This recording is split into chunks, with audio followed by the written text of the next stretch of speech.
Well, hey there guys, thanks for tuning in. In this video, I'm going to tell you about a seriously cool fish called the oarfish, also known as king of herring. Now, what makes this fish so cool is that number one, it grows up to 8 meters long, making it the longest bony fish in the world. And it is also called the king of herrings and has a very interesting looking face and some very interesting frills on its head. So this fish is not actually a herring, but where the name comes from is sailors and fishermen way back in the day would see this thing in the water and they'd see its head frills poking out of the water, and they thought that it kind of resembled a crown. So that's where this very interesting name comes from.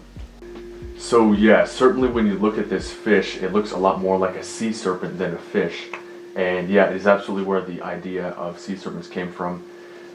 In the days of exploration, conquistadors or Christopher Columbus and such would see this thing in the water, and it's no surprise that we have all those drawings from back in those days of sea serpents that look a lot like this fish, especially its face.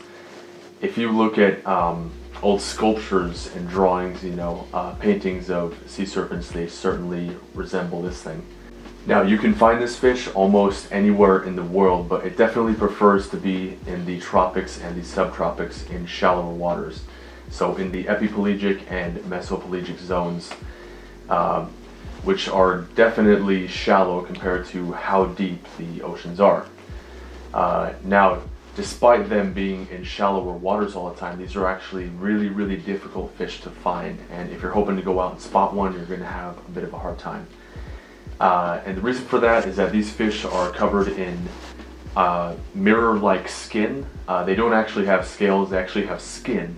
And this skin is like a reflective mirror. And the reason for that is because, like I said, they live in shallower waters where there's a lot of sunlight. And that sunlight combined with its mirror-like skin helps it to camouflage extremely well. Something very unique and weird about this fish is that all of its internal organs are only found in the first quarter of its body length.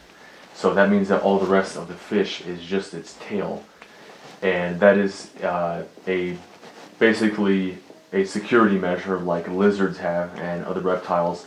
If something does get them, if something does want to bite them, they can kind of detach their tail from their body, or if their tail gets severed, it's not really a huge deal, and they can survive.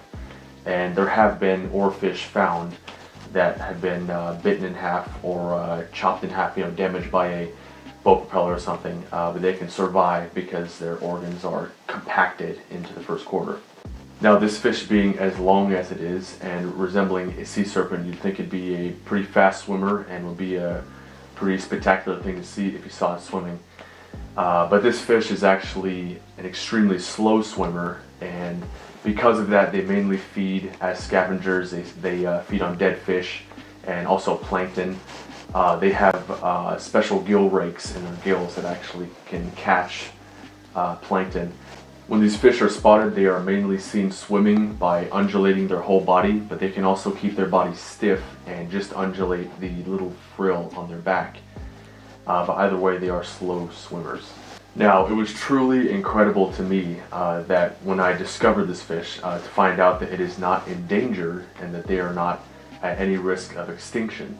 You'd think that such a huge fish that is so beautiful and has so much meat on it would be a prized fish.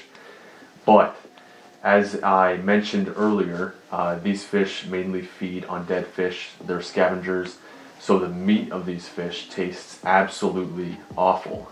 It is considered by most people to be inedible, and because of this reason, they are not commercially fished, and there's not many predators that have a taste for it.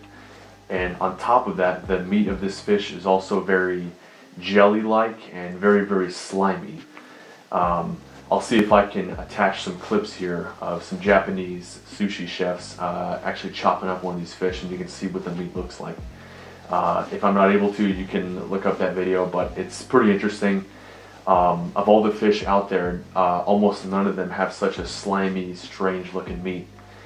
But just like everything else about this fish that is very unique, and I find this fish absolutely fascinating. If you like fish too and you want me to make more videos about interesting fish, please give this video a like and consider subscribing if you like this video, and I will see you guys in the next video. Thanks.